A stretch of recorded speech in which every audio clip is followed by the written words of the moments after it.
Hello friends, welcome to Sky Winners. இன்னைக்கு இந்த வீடியோவில் நாம் யூனிட் 9 ரேஷியோ அனலைசிஸ் பற்றி பார்க்க போகிறோம். அதில் dead equity ratio, proprietary ratio, capital gearing ratio இந்த மூணும் பார்க்கலாம். ஓகே, இப்போ இது வரைக்கும் நம்ம சேனலை சப்ஸ்கிரைப் பண்ணாதவங்க ப்ளீஸ் சப்ஸ்கிரைப் பண்ணுங்கள், கொஞ்சம் சப்போர்ட் பண்ணுங்கள். ஓகே, இப்போது கிளாஸுக்கு போகலாம். இப்போது இன்றைக்கி நம்ம பார்க்க போகிறது debt equity ratio, proprietary ratio, then capital gearing ratio, இந்த மூணு ரேஷியோவும் பார்க்கலாம். அதில் first debt equity ratio, then proprietary ratio, இந்த ரெண்டையும் சேர்த்து பார்க்கலாம். ஏன்னா இந்த ரெண்டும் ஓரளவுக்கு சிமிலராக தான் இருக்கும். ஸோ அதனால் இந்த ரெண்டையும் சேர்த்து பார்க்கலாம். ஓகே, இப்போது டெட் ஈக்விட்டி ரேஷியோ அப்படின்னா அதுக்கு என்ன formula? Debt equity ratio is equal to long term debt divided by share holders funds. இப்போது லாங் டேர்ம் டெட்ஸ்னால் என்னது? டெட்னா உங்களுக்கு தெரியும், டெட் அப்படின்னாலே என்னது? கடன். டெட் அப்படின்னா கடன், அதாவது வெளியே வாங்கின கடன். இப்போ ஒரு கம்பெனி ஸ்டார்ட் பண்ணுறோம் வச்சுக்கோங்களேன், என்ன பண்ணுவாங்க? மோஸ்ட்லி பார்த்திங்கன்னா அவங்களோட ஓன் கேபிட்டல் போட்டு ஸ்டார்ட் பண்ணுவாங்க. கேபிட்டல் பத்தலைன்னா என்ன பண்ணுவாங்க? வெளியே கொஞ்சம் கடன் வாங்குவாங்க, அதாவது லோன், அதாவது அதை தான் டெட் அப்படிங்கிறோம். இது லாங் டேர்மாக தான் இருக்கும். மோஸ்ட்லி உடனேலாம் ரீபே பண்ண போகிறதில்ல. அது மேபி 10 வருஷமோ 15 வருஷமோ ஆகலாம் ரீபே பண்ணுறதுக்கு. ஸோ இதே மாதிரியான லோன் தான் long term dead. For example debentures, இது போக லாங் டேர்ம் லோன் வெளியே ஏதாவது வாங்கியிருந்தா உடனே ரீபே பண்ண போகிறதில்ல. ஷார்ட் டேர்ம் லோனாக இருந்ததுன்னா அது எப்போனா ரீபே பண்ணலாம், அது லெஸ் தேன் 1 இயரில் ரீபே பண்ணுற மாதிரி இருக்கும். அதை இங்கே எடுத்துக்கக்கூடாது. ஷார்ட் டேர்ம் லோன் இங்கே எடுக்கக்கூடாது. லாங் டேர்ம் லோன் மோர் தேன் 1 year, 2 years, 3 years, 5 years, 10 years, 15 years, 20 years, அது மாதிரி ரீபே பண்ணுற லோன் தான் இங்கே எடுத்துக்கணும். ஓகே, இப்போ டெட் ஈக்விட்டி ரேஷியோவில் இது ஃபார்முலா எப்படி? டெட்னா கடன், லோன், ஈக்விட்டின்னு என்னது? கேபிட்டல், ஷேர் ஹோல்டர்ஸோட கேபிட்டல், அதான் ஈக்விட்டின்னு சொல்கிறோம். ஈக்விட்டினா ஷேர் ஹோல்டர்ஸோட கேபிட்டல். இப்போது இந்த டெட்டுக்கும் இந்த ஈக்விட்டிக்கும் என்ன ரிலேஷன்? டெட் ஈக்விட்டி, இதுதான் அந்த ஃபார்முலா. டெட் ஈக்விட்டி, டெட்னா கடன், ஈக்விட்டினா கேபிட்டல். ஸோ கடனுக்கும் வெளியே வாங்கின கடனுக்கும் நம்மகிட்ட இருக்கிற கேபிட்டலுக்கும் என்ன ரிலேஷன்? இதுதான் டெட் ஈக்விட்டி ரேஷியோ. ஸோ டெட்டை மேலே போட்டிருக்கோம். டெட்னா லாங் டேர்ம் டெட் மட்டும்தான் எடுத்துக்கணும். கீழே ஈக்விட்டி, ஈக்விட்டினா ஷேர் ஹோல்டர்ஸோட capital. So long term debt divided by share holders funds, இதுதான் டெட் ஈக்விட்டி ரேஷியோடைய ஃபார்முலா. இப்போது நான் ரைட் சைடில் போட்டிருக்கேன் பாருங்கள், ஒரு பேலன்ஸ் ஷீட் மாடல். இங்கே அசட்ஸ் இருக்குது, லைபிலிட்டிஸ் இருக்குது. லைபிலிட்டிஸ் நார்மலாக என்ன இருக்கும்? ஸ்டார்டிங்கில் கேபிட்டல் தான் இருக்கும். ஸோ அந்த கேபிட்டல் போட்டிருக்கேன். Equity share capital, preference share capital, ரெண்டுமே கேபிட்டல் தான். அப்புறம் reserves and surplus. Reserves and சர்ப்ளஸ்னால் என்னது? அவங்க ஏர்ன் பண்ண ப்ராஃபிட் தான். இந்த கம்பெனி ஏர்ன் பண்ண ப்ராஃபிட்டை இம்மிடியேட்டாக ஷேர் ஹோல்டர்ஸுக்கு கொடுக்கறதுக்கு முன்னாடி என்ன பண்ணுவாங்க? அதை ஒரு ரிசர்வ் பண்ணி வைப்பாங்க. ஸோ ரிசர்வ்ஸ் அண்ட் சர்ப்ளஸ்னால் என்னது? இட் இஸ் நாட், இது என்னது? ஒரு அக்குமுலேட்டட் ப்ராஃபிட் தான். So reserves and surplus. அப்போ இந்த மூணுமே என்னது தான்? ஷேர் ஹோல்டர்ஸோடைய ஃபண்டு தான். Equity share capital, preference share capital, அப்புறம் reserves and surplus. Reserves and சர்ப்ளஸ்னால் accumulated profit earned during the previous years. So இந்த மூணுமே ஷேர் ஹோல்டர்ஸோடைய கேபிட்டல் தான். ஸோ ஷேர் ஹோல்டர்ஸ் ஃபண்ட்ஸ்னு என்னது நான் கீழே போட்டிருக்கேன் பாருங்கள். equity share capital, preference share capital, reserves and surplus, இந்த மூணுமே ஷேர் ஹோல்டர்ஸோடைய ஃபண்டு தான். அப்புறம் லாங் டேர்ம் டெட்டு, அதாவது லாங் டேர்ம் லோன், இது என்னெல்லாம் எடுத்துக்கலாம்? டிபெஞ்சர்ஸ் எடுத்துக்கணும். லாங் டேர்ம் லோன்ஸ் வாங்கியிருந்தால், லாங் டேர்ம் பாரோயிங்ஸ் வாங்கியிருந்தால் இதெல்லாம் எடுத்துக்கலாம். ஸோ இந்த ரெண்டும் தெரிஞ்சிச்சுன்னா நம்ம இந்த ஃபார்முலா போட்டுடலாம். இப்போது அடுத்தது ப்ரொப்ரைட்டரி ரேஷியோ. ப்ரொப்ரைட்டரி ரேஷியோக்கு என்ன formula? Share holders funds by total assets. இந்த டோட்டல் அசட்ஸ் தெரியும், இங்கே இருக்குது, இதுதான் டோட்டல் அசட்ஸ். அசட் சைடில் காட்டுற டோட்டல் எல்லா அசட்டும் ஆட் பண்ணிடணும். டோட்டலாக எவ்வளோ வருது? இந்த டோட்டல் அசட். இப்போது ப்ரொப்ரைட்டரி ரேஷியோனா, ப்ரொப்ரைட்டர்னு யார்? ஓனர். அதான் ப்ரொப்ரைட்டரி ரேஷியோ, ஓனருடைய ரேஷியோ. ஓனர்னு யார்? ஷேர் ஹோல்டர்ஸ் தான் இங்கே ஓனர். அப்போது ப்ரொப்ரைட்டரி ரேஷியோனா ஷேர் ஹோல்டர்ஸுடைய கேபிட்டல் எவ்வளோ இருக்குதோ அது இந்த டோட்டல் அசட்டுக்கு என்ன பர்சன்டேஜ், இந்த டோட்டல் அசட்டுக்கு இதுக்கும் ஷேர் ஹோல்டர்ஸுடைய கேபிட்டலுக்கும் என்ன ரிலேஷன். ஷேர் ஹோல்டர்ஸ் ஃபண்ட்ஸ்னால் இந்த மூணு தான் ஷேர் ஹோல்டர்ஸ் ஃபண்ட்ஸ். இந்த மூணும் இந்த டோட்டல் அசட்டுக்கு என்ன ரிலேஷன், அதுதான் ப்ரொப்ரைட்டரி ரேஷியோ. இப்போ எக்ஸாம்பிள் போயிடலாம். Illustration 1. From the following balance sheet, find out debt equity ratio and proprietary ratio. இதில் மேலே கொடுத்துருக்க லைபிலிட்டிஸ் கொடுத்துருக்காங்க 10 lakhs டோட்டல், கீழே அசட்ஸ் 10 lakhs டோட்டல். ஃபஸ்ட்டு என்ன கண்டுபிடிக்க போகிறோம்? Debt equity ratio.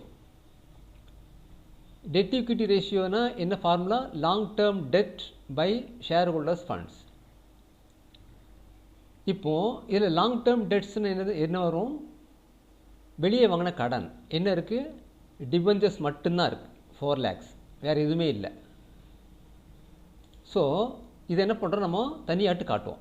Long term debt, debentures alone 4 lakhs கண்டுபிடிச்சிட்டோம். இப்போ share holders funds. Share holders funds என்னது? ஷேர் ஹோல்டர்ஸ் கேபிட்டல் தான் அது ஃபண்ட்ஸ். அது என்னெல்லாம் இருக்குது பாருங்கள். Equity share capital, preference share capital, reserves and surplus, இந்த மூணுமே ஷேர் ஹோல்டர்ஸுக்கு போக வேண்டிய அமௌண்ட்டு தான். ஸோ அதையும் தனியாக எடுத்து எழுதிடலாம். ஸோ ஷேர் ஹோல்டர்ஸ் ஃபண்ட்ஸ் அப்படின்னா நமக்கு கையில் 5 lakhs இருக்குது. Equity share capital, preference share capital, reserves and surplus 5 lakhs இருக்குது. ஸோ ரெண்டுமே கண்டுபிடிச்சிட்டோம். லாங் டேர்ம் டெட்டு தெரியும், ஷேர் ஹோல்டர்ஸ் ஃபண்ட்ஸ் தெரியும். இப்போது டெட் ஈக்விட்டி ரேஷியோ கண்டுபிடிக்க போகிறோம். அதுக்கு என்ன formula? Debt equity ratio is equal to long term debt by share holders funds. அதாவது 4 lakh டிவைடட் பை 5 lakh. ஜீரோஸ்லாம் கட் பண்ணிடுங்க. 4/5. எகெயின் இது பண்ணுங்கள். 4 தான் 5ஆல் டிவைட் பண்ணணும், ஏன்னா கீழே 1 வரணும். எப்போதுமே ஞாபகம் வச்சுங்க, இந்த ரேஷியோ கண்டுபிடிக்கும் போது கீழே 1 வரணும். ஸோ அப்போ என்ன பண்ணணும்? 4ஐ 5ஆல் டிவைட் பண்ணணும். அது எப்படி டிவைட் பண்ணுறது? ஸோ இந்த மாதிரி டிவைட் பண்ணணும். 4ஐ உள்ளே போட்டு 5ஐ வெளியே போட்டு டிவைட் பண்ணணும். டிவைட் பண்ண என்ன கிடைக்கும்? கோஷியன்ட் என்ன கிடைக்குது? 0.8 கிடைக்கும். ஸோ இந்த 0.8 டிவைடட் பை 1, இதுதான் டெட் ஈக்விட்டி ரேஷியோ.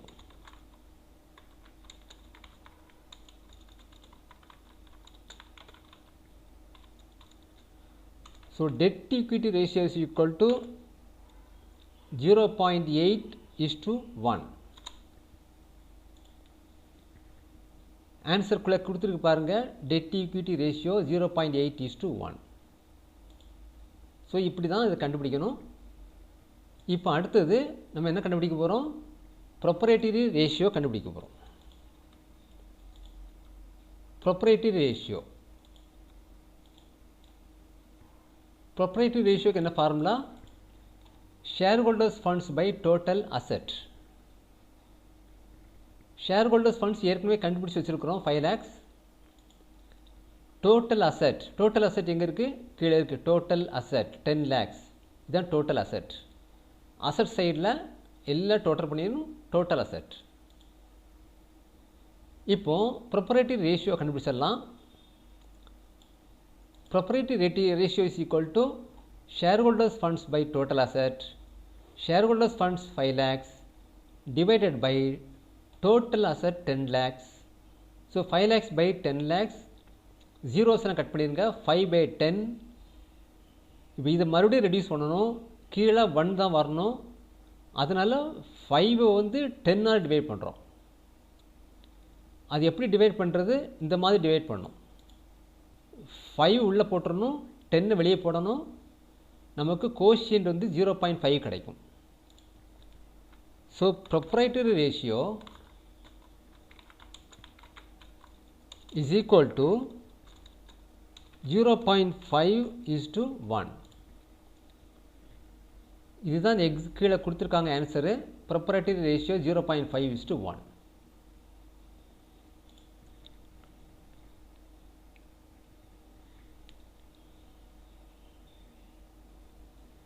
இப்போ அடுத்த மாடல் போயிடலாம்.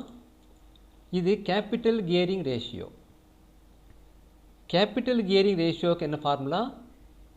Funds bearing fixed interest and dividend divided by equity shareholders funds. So funds bearing fixed interest and dividend என்னது அப்படின்னா ப்ரிஃபரன்ஸ் ஷேர் கேபிட்டலும் டிபெஞ்சர்ஸ் மட்டும்தான் வரும். இதுக்கு என்ன meaning? Funds bearing fixed interest அப்படின்னா என்ன மீனிங் அப்படின்னா, கொஞ்சம் ஃபண்ட்ஸ் இருக்குது, அதுக்கு ஃபிக்ஸடாக இன்ட்ரெஸ்ட் பே பண்ணியே ஆகணும் அப்படிங்கிற ஃபண்ட்ஸ் இருக்குல்ல, அது மட்டும்தான் இதில் எடுத்துக்கணும். எல்லா ஃபண்ட்ஸும் எடுத்துக்கக்கூடாது. இப்போது லைபிலிட்டி சைடில் பார்த்தீங்கன்னா ஷேர் கேபிட்டல் இருக்கும், ஈக்விட்டி ஷேர் கேபிட்டல். அதுக்கு வந்து நம்ம உடனே பே பண்ண போகிறது கிடையாது எப்போதுமே. ஆனால் ப்ரிஃபரன்ஸ் ஷேர் கேபிட்டலுக்கு வந்து செர்டைன் பெர்சன்டேஜ் இருக்குது. அது ப்ராஃபிட் வந்ததோ வரலையோ நம்ம என்ன பண்ணால் அந்த பெர்சன்டேஜ் கொடுத்துருவோம், ஷேர் ஹோல்டர்ஸுக்கு கொடுத்தாகணும். அதே மாதிரி டிபெஞ்சர்ஸ்னு என்னது? வெளியே வாங்கின கடன், லோன். அதுக்கும் சில பெர்சன்டேஜ் இருக்கும், அதையும் நம்ம கண்டிப்பாக அந்த பெர்சன்டேஜ் கொடுத்து தான் ஆகணும். ஸோ அந்த மாதிரி ஃபிக்ஸட் இன்ட்ரெஸ்ட் அண்ட் டிவிடெண்ட் ஏதாவது ஃபண்ட்ஸுக்கு இருந்தது அப்படின்னா அந்த ஃபண்ட்ஸை மட்டும் எடுத்துக்கிறோம். ஸோ அந்த வகையில் பார்த்தா ப்ரிஃபரன்ஸ் ஷேர் கேபிட்டலும் டிபெஞ்சர்ஸ் மட்டும்தான் இந்த கேட்டகரியில் வருது. அடுத்தது ஈக்விட்டி ஷேர் ஹோல்டர்ஸ் ஃபண்ட்ஸ். இப்போது போன சம்மில் என்ன பார்த்தோம்? போன ப்ரீவியஸ் இல்லஸ்ட்ரேஷனில் வந்து ஷேர் ஹோல்டர்ஸ் ஃபண்ட்ஸ்னு பார்த்தோம். ஷேர் ஹோல்டர்ஸ் ஃபண்ட்ஸ்னால் எல்லா ஷேர் கேபிட்டலும் வந்துடும். Equity share capital, preference share capital, reserves, surplus எல்லாம் வந்துடும். ஆனால் இங்கே வந்து ஈக்விட்டி ஷேர் கேபிட்டல் மட்டும் கேட்டிருக்காங்க. அப்போது ஈக்விட்டி ஷேர் கேபிட்டலும் ரிசர்வ்ஸும் சர்ப்ளஸும் எடுத்துக்கலாம்.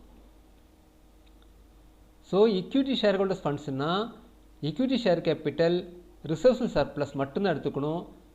ப்ரிஃபரன்ஸ் ஷேர் கேபிட்டல் அங்கே எடுத்துக்கக்கூடாது. ஓகே, இப்போது ஒரு எக்ஸாம்பிள் போயிடலாம். Illustration 2. From the following balance sheet, find out capital gearing ratio. இங்கே என்ன கொடுத்துருக்கு? லைபிலிட்டிஸ் கொடுத்துருக்காங்க, அசெட்ஸ் கொடுத்துருக்காங்க. கேபிட்டல் கியரிங் ரேஷியோ கண்டுபிடிக்க போகிறோம். ஃபார்முலா என்னது? Funds bearing fixed interest and dividend divided by equity share holders funds. இப்போது ஃபஸ்ட்டு என்ன கண்டுபிடிக்க போகிறோம்? Funds bearing fixed interest and dividend. இதில் எங்கே இருக்குது பாருங்கள். ஃபிக்ஸடாக இன்ட்ரெஸ்ட் பே பண்ணி ஆகணும் அப்படின்னா என்ன வருது? ப்ரிஃபரன்ஸ் ஷேர் கேபிட்டல் வரும், டிபெஞ்சர்ஸ் வரும். ஏன்னா ப்ரிஃபரன்ஸ் ஷேர் கேபிட்டலுக்கு 8% இன்ட்ரெஸ்ட் கண்டிப்பாக, டிவிடெண்ட் கண்டிப்பாக பே பண்ணி ஆகணும். டிபெஞ்சர்ஸுக்கு எவ்வளோ இன்ட்ரெஸ்ட் பே பண்ணுறோம்? 9% இன்ட்ரெஸ்ட் கண்டிப்பாக பே பண்ணி ஆகணும். ஸோ அதனால் என்ன பண்ணுறோம்? இந்த ரெண்டையும் முதல்ல எடுத்துக்கிறோம். So funds bearing fixed interest and dividend அப்படின்னா எவ்வளோ வருது? 6 lakhs வருது.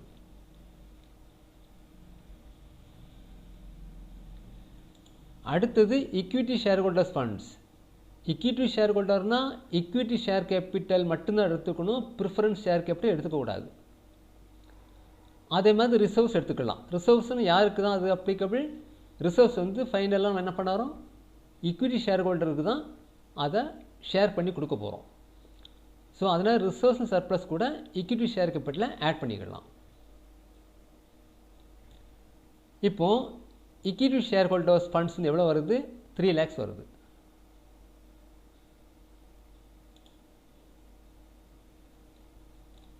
ஓகே, இப்போது capital gearing ratio is equal to 6 lakhs divided by 3 lakhs is equal to ஜீரோஸ்லாம் கட் பண்ணிடுங்க. 6/3 நம்ம கீழே 1 வரணும்.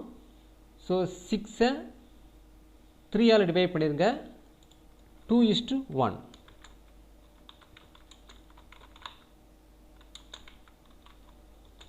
ஸோ கேபிட்டல் கியரிங் ரேஷியோ 2:1 கொடுத்துருக்கு பாருங்க. ஆன்சர் கொடுத்துருக்காங்க. Capital gearing ratio 2:1.